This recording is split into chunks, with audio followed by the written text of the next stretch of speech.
عزیزان من، رضای الله قیمت دارد که بندگان خاص الله با جان میخرند. قیمت رضای الله را با جان میخرند. وقتی تو برگردی بروی به صدر اسلام، به اطراف محمد امین صلی الله علیه و سلم یک نگاه بینداز. یارانی که در اطراف پیامبر جمع شده بودن، ای جوانان، اکثرش جوان بودن. در بین اصحاب پیامبر عبدالله ابن مسعود است که جوان است، عمر است که جوان است، عثمان است که جوان است، ابو بکر است که جوان است، بلال است که جوان است، عبدالله ابن عمر است جوان است،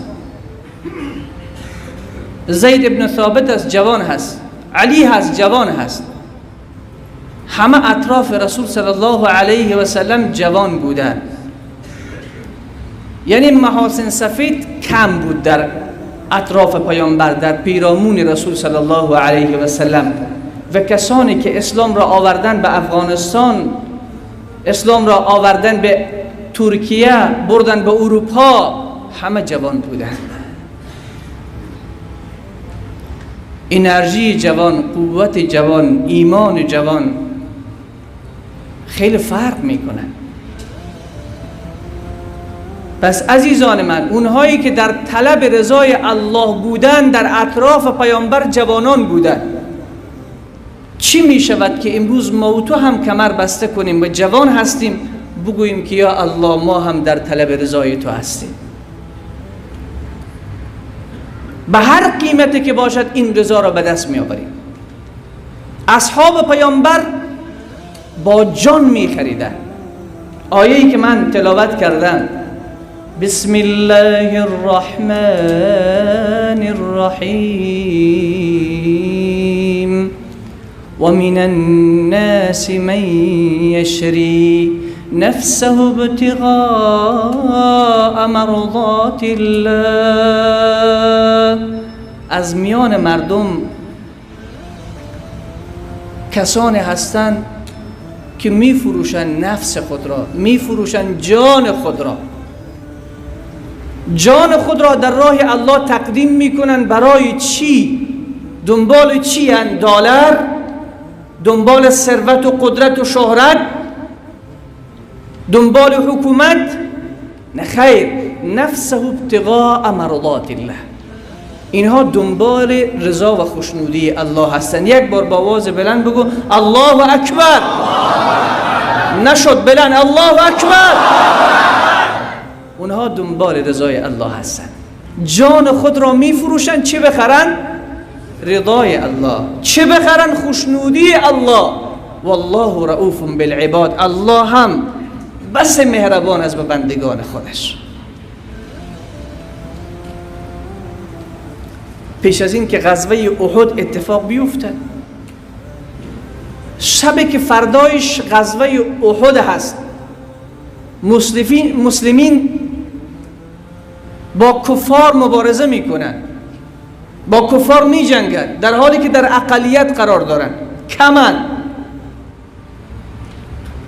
سعد ابن ابی وقاص میگوید عبدالله ابن جحش پیش من آمد، به من گفت ای سعد، اگر موافق هستی بیا که یک دعا بکنیم.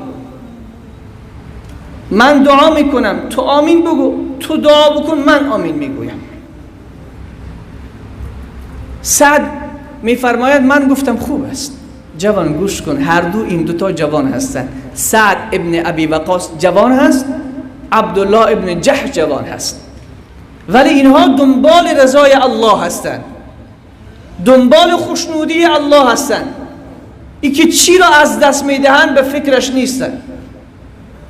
نه ترس در سینه ایشان را دارد، نه از تنها بودن فرزند و زن خود میترسند، نه از تنها ماندن اونها میترسند، نه از دست دادن مالشان، نه از دست دادن جانشان. اینها فقط میخواهند رضای الله را به دست بیاورند.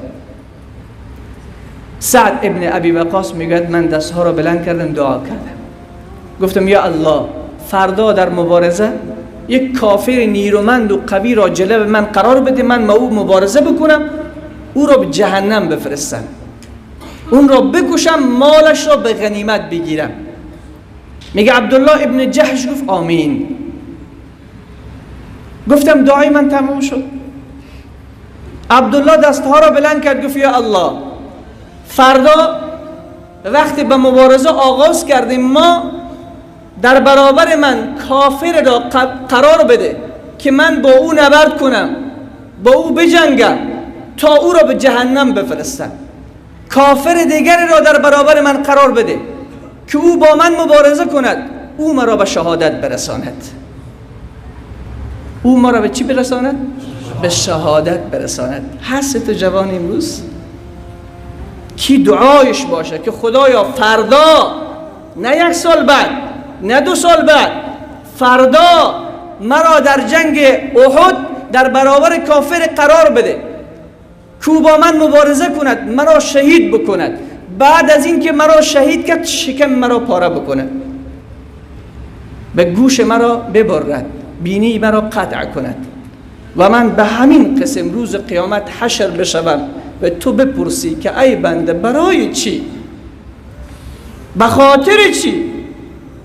من صدا بزنم یا الله برای رضای تو، برای خوشنودی تو این کار را کردم من. سعد ابن ابی وقاص میگه گفتم آمین. سبحان الله. اونهایی که با اخلاص دعا بکنن خدا اجابت میکند. اونهایی که از یقین و از قلب پاکشان دعا بکنن، جوان، دعای جوان تیر است که اخلاص داشته باشد، نشانه ایش خطا نمیخورد. سعد ابن ابی وقاص میگوید فردا آمدیم عبدالله ابن جحش را پیدا کردیم که شکمش را پاره کرده بودن، بینیش را بریده بودن و گوشش را قطع کرده بودن، با تار در درخت آویزان بود.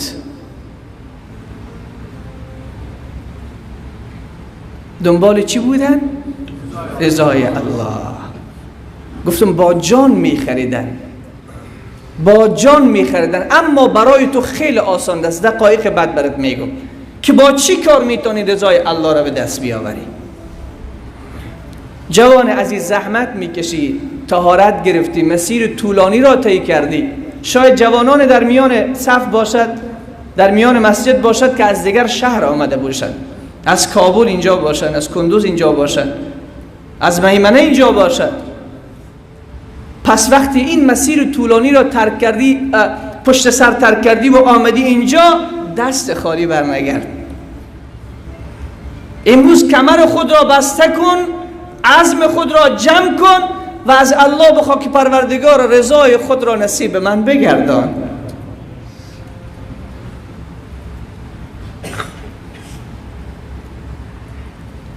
انبیای الهی دنبال رضای الله بودند، شهدا دنبال رضای الله بودند.